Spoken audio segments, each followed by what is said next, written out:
Hey guys, it's Mo. Are you looking to attend your first in real life Lorcana tournament, whether it be a set champs, a DLC, or even just a locals, and you have some nerves or anxieties about it? Let me help you out today. I have a few tips and tricks. I have been a TCG competitor since the year 2008, so that's been quite a few at this point.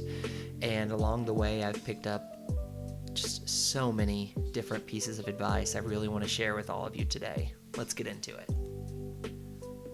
All right, everybody. This is Tournament 101 with Mo. Hi, I'm Mo, in case you didn't know. Let's begin. So, your tournament day starts the day before, or the night before, really, before you leave home. First things you need to do, make sure you have a deck list made on Dreamborn and that your deck matches. Most in real life tournaments, most things beyond a locals, a set champs, a DLC will require you to have a deck list. And more importantly than that, just having your list on Dreamborn and making sure your deck matches that exactly will help you memorize your cards and understand if you have any discrepancies. On that note, if there is a deck list requirement for the event, turn in your deck list the night before. A lot of times venues will accept your deck list from a digital, so a Dreamborn link and a picture. But get that taken care of the night before. You should be locked in at that point. There should be no last second changes, and you should be feeling good. Pack your bag the night before. Don't do it the morning of. I am such a culprit of this, but do not end up in a rush the day of. You want to deal with as many unknowns as you can. Or deal with as many knowns as you can so the unknowns are less severe. Make sure your deck is in your bag, your playmat. Pack some extra sleeves. A dry snack is nice to have on hand. Just something like a trail mix is amazing to keep you fueled because it's not always the easiest thing to do to get food, and a lot of times events don't stop for lunch. Make sure you have water. Always stay hydrated. Either pack your bottle to refill at the event or pack a few plastic, whatever you have to do. Pen and paper. This is super important for local set champs. I still see a lot of players just play with a spinner and they're only tracking their own lore. And so if any discrepancies occur, it's always on their opponent to reaffirm what has happened. You always want to be tracking your own lore. Just make sure you have your essentials. Any good luck charms you need to take, a jacket. Often venues are going to be colder due to the mass amounts of people in the facility. It will be a little bit on the colder side to match that. So bring a jacket if you're the type. The day of the event, I always say wake up at least 2 hours before it begins. You want to just take your time getting ready. Take a shower, do what you need to do, feel like yourself. Get dressed for success and get out there. Eat a solid meal. Do not neglect your body on the tournament day because it will show up as the rounds go on and on. Double check everything before you leave home. Make sure you've packed everything. Don't forget your deck at home. I know it sounds simple, but a friend of mine traveled to Australia and forgot his deck, but luckily he was able to get it taken care of. Leave with plenty of time. Account for traffic, especially traveling to these larger cities. You really just want to know that it could be a 30-minute drive at night, but during the day, during rush hour, or during the morning rush, it could take an hour or more to get there. Give yourself enough time to make it there with time to spare. Get to the venue an hour early if possible. You get to get comfy if you're there an hour early. I know you're just waiting, but it lets you collect yourself and get in the zone and accomplish everything you need to do for the next step. When you're at the venue, use your time to explore. take a look at your surroundings. If it's a DLC, they have really cool setups and things to take pictures in front of, and just really neat setups all around. Make sure you find essentials like the bathroom. I am a player who goes to the bathroom between every round. It's just how I handle nerves, and I also drink a lot of water during the day. So look at table numbers. Figure out how the table numbers work. If it's a DLC, it can be a arduous walk from one end of the hall to the other when every player is moving. Make sure you know where your table's at before you have to be there. Find the clock. Nearly every event, if not every event, even set champs, should have a clock running. You always want to be aware of where the clock is because it's a vital part of your tournament run. And look for any amenities. Is there a vendor on stand with some very expensive food? You may need to see them at some point in the day. Drinks, whatever. Usually water is supplied at these, so make sure you have a place where you can refill your bottle. Just anything you need to make your day a success. Speak with judges about any pre-tournament ruling questions or concerns. If anything has occurred in the last set, if I need to tell myself how a card works again, I will always talk with the judges before the event. Keep in mind, they will be very busy, but there will be judges on hand to answer your questions before. So make sure you ask them if you have them. Just don't feel like any question is too silly. Everyone has had a first time at a tournament, and everyone has questions. I still ask questions that I get answered at other DLCs because I want to make sure they're ruled the same. Turn in your deck list if needed. If you need to fill out a paper deck list, make sure you get it in time. Just don't save anything for the last possible minute. Most of the time, deck lists are due 30 minutes before an event for a DLC or at the start of for a set champs.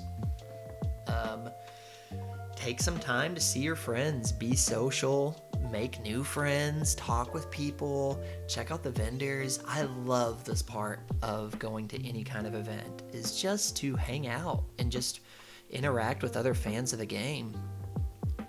And the last step I would say is just relax. Get yourself in the zone and ready to play. You don't want anything holding you back at this point. Take a deep breath, conquer your nerves, and get ready to move on because round one is about to begin. When round one begins, arrive to your table as soon as possible. If you get there before your opponent, try to sit facing the clock. It is a advantage to have the clock always in your line of sight so you don't have to make a conscious decision to look at it. This can be more important if you play a slower, more controlled deck, but it's always nice to keep the clock in mind because it's a valuable part of the game.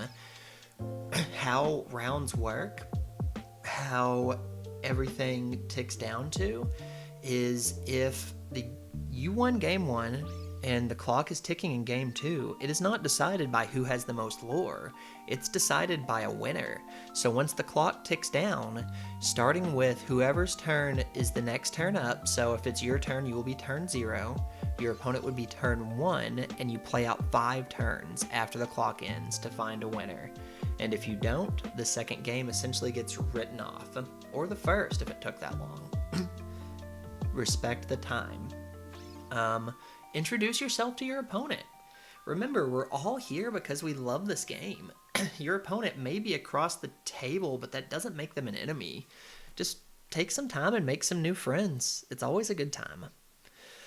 Pile shuffle before and after each round. This is something I do. You typically cannot pile shuffle in between rounds. You can ask your local judges if that's okay, and DLC judges, but I think for every one of them I've been at, it's been ruled that you cannot pile shuffle in between rounds. They don't want people burning too much time off the clock with a pile shuffle.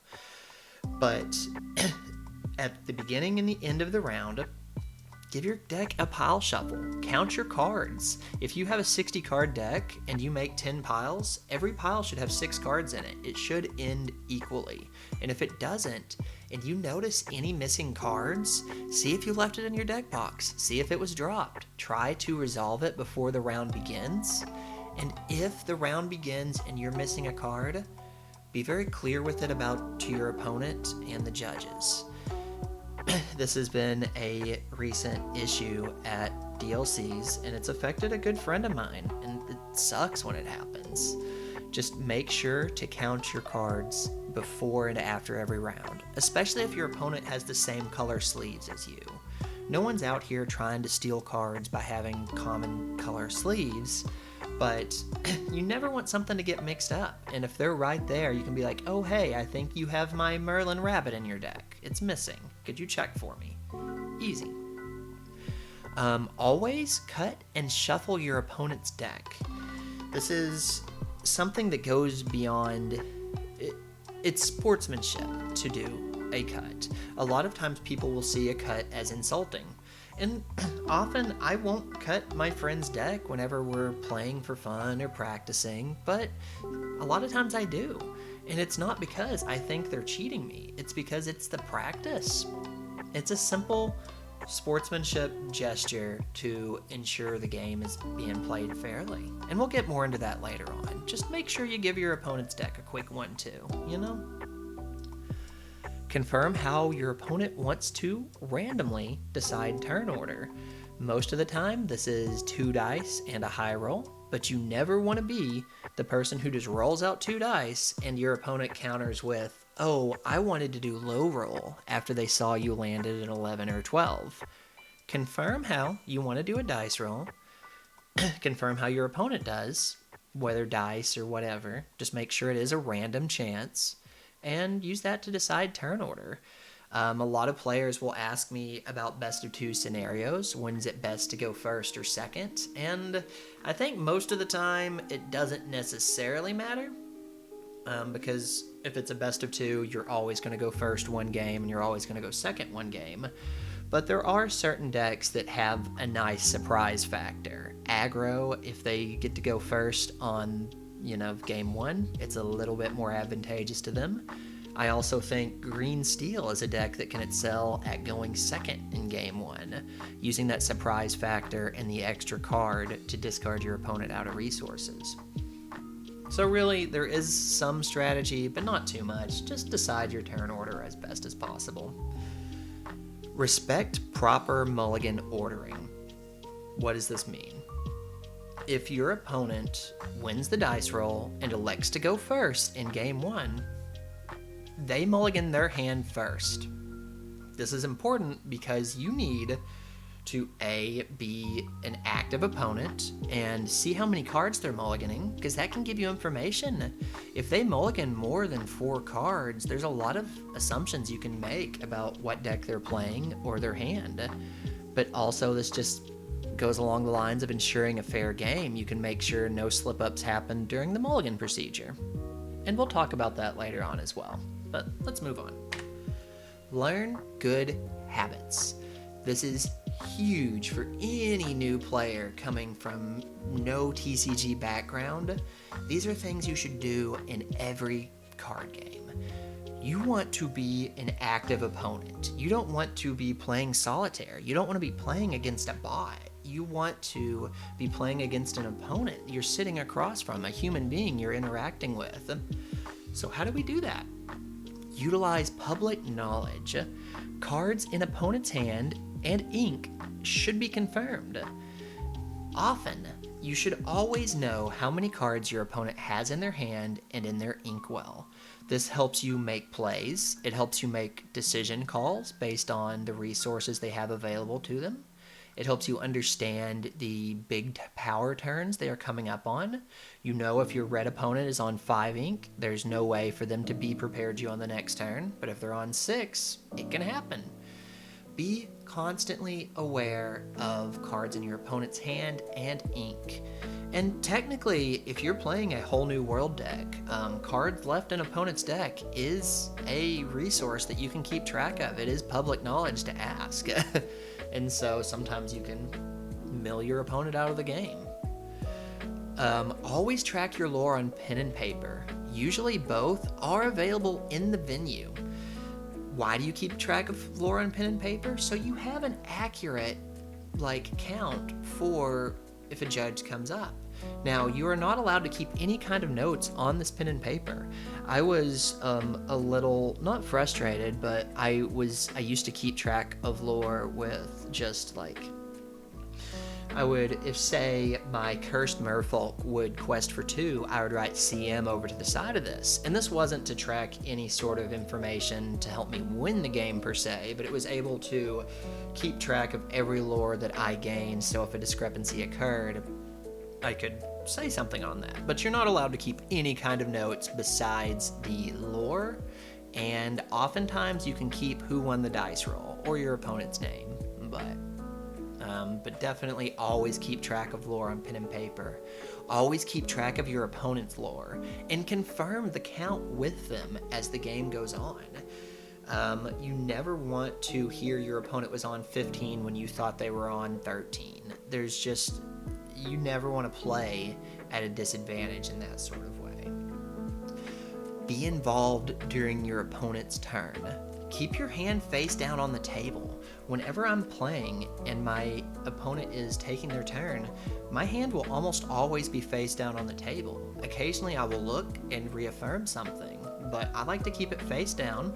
I use a dice to notate the difference between my hand and my inkwell, and I also use a dice to convey how many cards are in my hand for my opponent, so they don't need to ask, they can just simply look and see. Watch how your opponent takes their turn, how long they take to make decisions, what decisions they make and decisions they don't make. If your opponent sits there and takes 2 minutes before deciding to ink a brawl, that can tell you so many things about the upcoming game.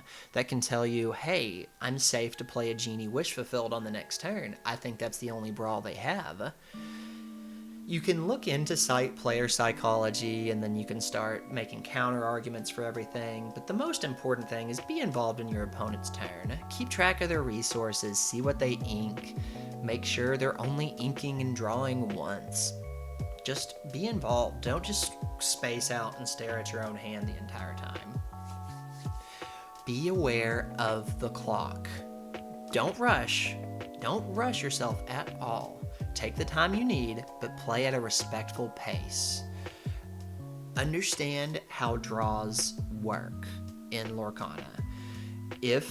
Or how time works more so than draws. If you run out of time, if you won game 1 and you're winning game 2, but it takes too long to finish and a winner is not decided, you only receive 3 points for that round. You don't get the full 7, as in you won, even though you would have been the winner.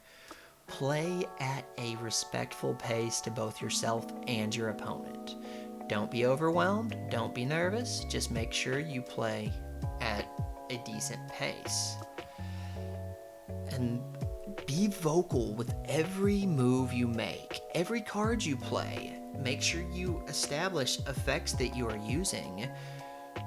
Start playing with the habit of no takebacks. If you ink a card and your hand comes off that card is ink. It's not rule sharking for your opponent to call you out on trying to take back and not allowing it. Just start playing without it. Well, if I'm playing at locals and even set champs, will I give takebacks? Of course. I want to play and have fun, and I want to play against my opponents being their very best. At a DLC, that's a different story. We both paid a lot of money to be here, and this is game time. Even at set champs, don't feel obligated to let your opponents have takebacks. It's not doing them any favors to allow them to have undo buttons once they realize something went wrong. We are playing, and we are taking this game very seriously. Something else I don't have written here, but be mindful of your tournament placing and thresholds for moving on. This is very important for set champs. Learning what your cutoff is to make top cut, whether it's top 4 or top 8, depending on the size of your set champs, is a big deal. and being able to say, oh, there are 5 people in this room with 3 wins and half of them are going to lose the next round, I think this is the point cutoff. I think 3 wins and 2 draws will get me into the next day. Or in the case of a DLC, you usually, 5 wins? If you go 5-0, then you can draw out your last 4 and be able to move on fairly safely. It might just be 4 wins. It just depends on the size of the event, really. It changes. But be aware of what point threshold you need to make and play like it, you know? Sometimes round 2 could be one of the most important rounds you'll face the entire day. Just definitely understand the amount of points needed to move to the next round. And if anyone has any further questions about point cutoffs, please just ask them down below. It's a large topic for this particular video, but let's move on. The judge's corner. What are judges here for? Why do we even have judges? Judges are here to ensure a fair game is played between both competitors. A judge is not here to give you or your opponent an advantage over the other. A judge is not here to give you the ruling you want to hear. They're here to give you the ruling that is fair. You can always call a judge if a ruling is questioned.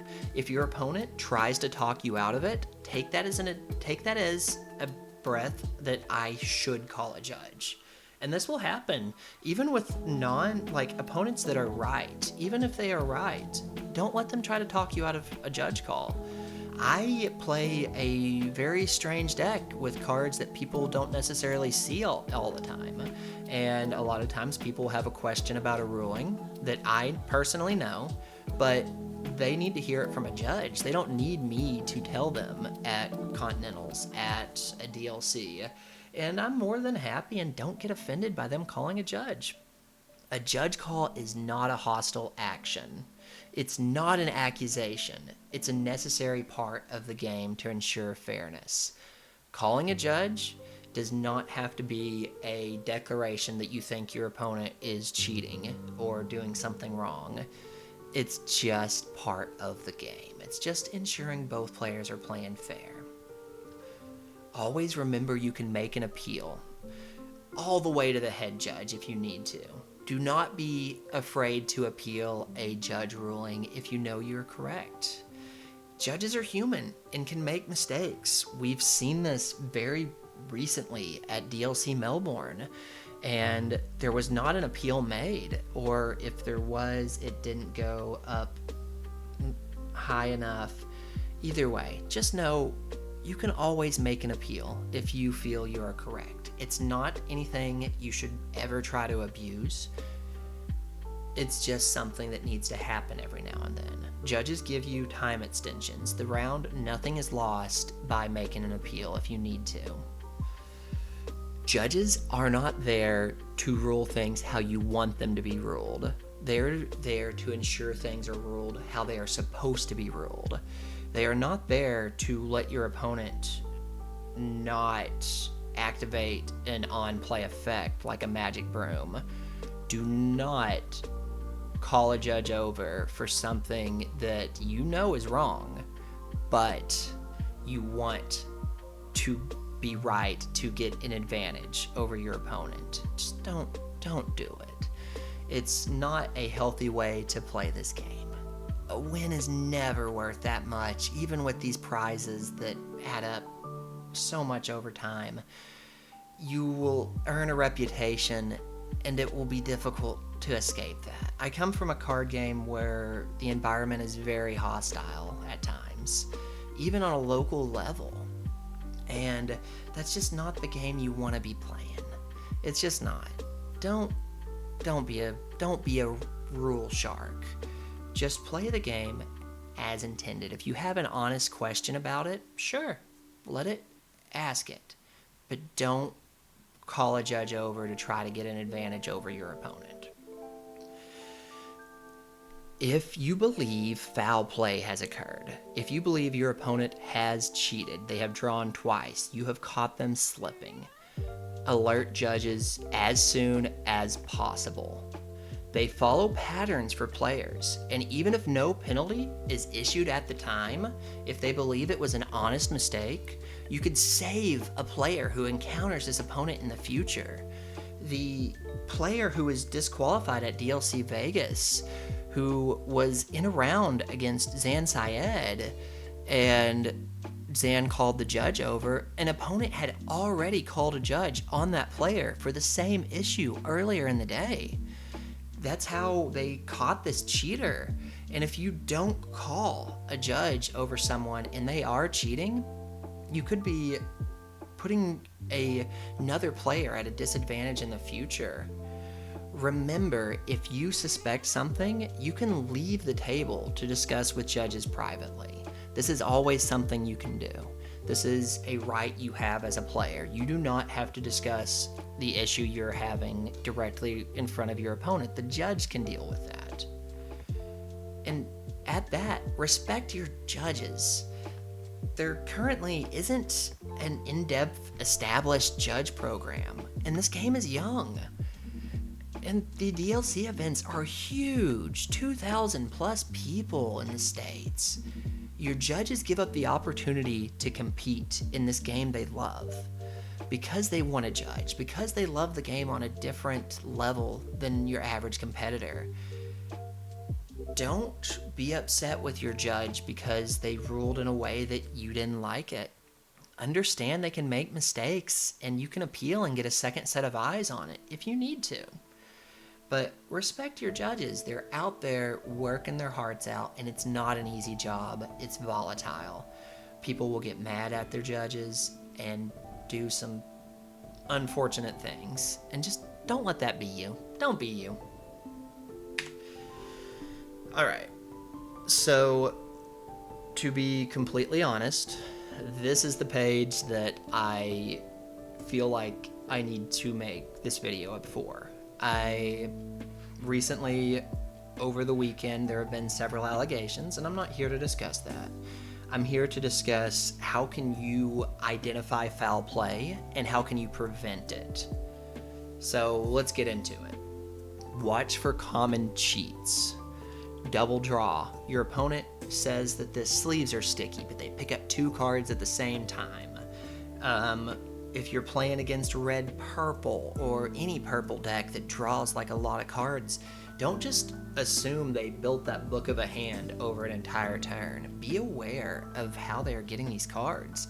Double inking. You're playing against red-blue. They're at 5 ink 1 second, and the next they're at 8, and you can only count 1 or 2 like ramp cards in their discard pile. Don't be afraid to ask questions on how they got there. The Mulligan 8. So this is a cheat that's been pretty popular in other card games, but it's really rough in Lorcana, where your opponent off the mulligan will pull 8 cards and mulligan themselves down to 7. And it's just an abuse of trust to do that, we'll say. A less common cheat, stacking or spreading cards. Spreading cards out, trying to give themselves an efficient chance at getting a particular card in their mulligan. Bottom card watching.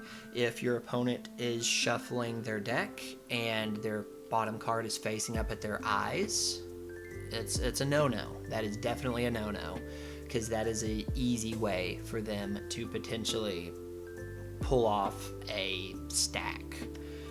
Pulling cards from their discard. This is one that you have to be pretty aware of your opponent's resources for, but if your opponent plays Be Prepared on you, and then the next turn, they suddenly have another Be Prepared, but you still only see 1 in the discard, something to watch out for. Abusing the clock. Slow players. Players who know they have the game lost, but want to try to slow play you out of a game. This is not super impactful at DLCs, because in Best of 2, slow players just punish both players. There's really no effective gain for gaining 3 points over the 7, or just the 3 they would have got for losing. Like, causing you or you causing your opponent to take that loss isn't something super notable.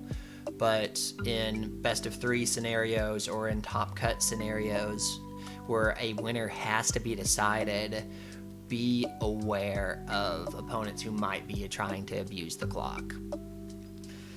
Cheating is rarely an extravagant sleight of hand. It's rarely an act of magic, a card up the sleeve of your opponent. Cheating is an abuse of trust most of the time. It is not something your opponent is cleverly doing. It is something they are doing because they are desperate. How do you beat cheaters? How can you... This is daunting. This is, I presented this information to you. How do you counter this without just being anxious all the time? You beat cheaters by being an active opponent. This is a 2-player game. Treat it like one. Be constantly aware of cards in your opponent's hand. Just, if they end up with more cards than you think, they're only drawing 1 per turn, and then you can count. Like, if they play friends on the other side, okay, they go +1s. They will end up with an extra card in their hand after they played it. But if you can't look through your opponent's discard and learn how they ended up with an extra card, call a judge. Cards in their inkwell is the same. If they're at 5 ink and on your turn, and somehow the next turn they play Be Prepared on you, something fishy happened. And you need to be watching cards in their inkwell. Watch how they play their turn. Whenever they ink cards off the top of their deck, or they play something like a Grammatella or a How Far I'll Go, watch where those cards move. Don't just listen to the words they say. Watch the cards. Always shuffle your opponent's deck when cutting. It's not you thinking they are cheating you. I have played against some of my friends on the biggest stage, and I will shuffle their deck while talking with them. It's not me saying, hey, I think you're cheating me. It's me saying, this is just a respectful sportsmanship decision. Give your opponent's deck a shuffle. Keep the bottom card face down. Do not take a peek at their deck when you're shuffling it. Just give them a quick shuffle and a cut, and that's all. Request opponents to shuffle with their deck face down. Looking at the bottom card, if you catch your opponent's eyes just staring at their deck while they're shuffling, just request that they shuffle with their deck face down. There are very simple ways to manipulate certain cards to be at the top or the middle of your deck while shuffling it. And it, once again, is as simple as it sounds. They're watching the bottom card and then they move it where they want it to go. And you can stop this right away by requesting they shuffle with their deck face down and giving your opponent's deck a quick shuffle before cutting it back to them. Be aware during the mulligan. Respect turn order. If your opponent mulligans first, watch them while they mulligan. One of the greatest players in the game currently had a wonderful tidbit of information. Ed Chu talked about watching the opponent's mulligan and using that to alter his own. If his opponent mulligans 7, that lets Ed know he can be more aggressive with his mulligan to find a card in particular. If his opponent mulliganed more tightly 1 or 2 cards, he knows he needs to just find a playable hand, because he cannot risk getting blown out by a strong hand from his opponent. It doesn't even have to be you're looking for them to potentially draw 8 cards and shuffle back until they have 7. It just has to be involved, and you should be anyways. Make sure all players are playing at a respectful speed. If you suspect any kind of foul play from your opponent on a speed scenario, don't be afraid to call a judge, but talk with your opponent first. We're not here to bully people. We're not here to rush people that are playing as fast as they can. We just want to make sure that everyone is playing at a fair speed. Don't be lost staring at your hand during your opponent's turn. I mean, if you have this many cards in your hand, you might, but don't just be an involved opponent. Watch what they do. Watch what they don't do. Just do not let your opponent have free reign over their turn and just listen to their voice. Watch what they're doing with their hands. Watch the cards they're playing. Like I said, I leave my hand face down during every opponent's turn. And I think that's one of the best habits I have as a player. Don't be afraid to call a judge. A judge call is not an accusation. We've talked about this already. Explain you don't understand how the game state is in the state it's in and have them figure out the situation for you. Your opponent ended up with an extra ink. It doesn't have to be, oh, they cheated. You could be wrong. You could have missed a one jump ahead. You could have missed something along the way. You, as the player, don't have to make any accusations at this stage. You don't have to say, oh, my opponent is double drawing. You say, my opponent has more cards in hand, and I don't know how we got there. Can you rewind the game state and tell me?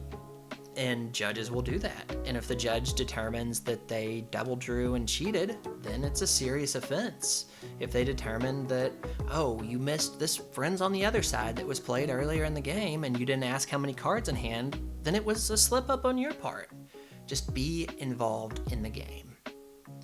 The majority of the players, probably 99%, are not cheaters. It's not being a bad sportsman to be an active opponent.